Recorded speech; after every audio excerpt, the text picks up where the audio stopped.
மாலத்தீவில் 7வது உலகக்கோப்பை கேரம் போட்டிகள் நடைபெற்றது. 17 நாடுகளைச் சேர்ந்த 150 வீரர்கள் பங்கேற்றனர். இந்திய மகளிர் அணியில் தமிழகத்தைச் சேர்ந்த கீர்த்தனா, காசிமா, மித்ரா இடம்பெற்றனர்.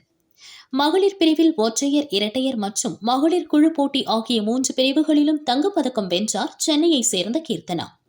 மகளிர் ஒற்றையர் பிரிவில் கீர்த்தனா இந்தியாவின் மற்றொரு வீராங்கனையான காஜல் குமாரியை வீழ்த்தி தங்கம் வென்றார். மகளிர் இரட்டையர் பிரிவில் கீர்த்தனா காஜல் குமாரி ஜோடி மற்றொரு இந்திய ஜோடியான மித்ரா காசிமாவை வீழ்த்தி சாம்பியன் பட்டம் வென்றது.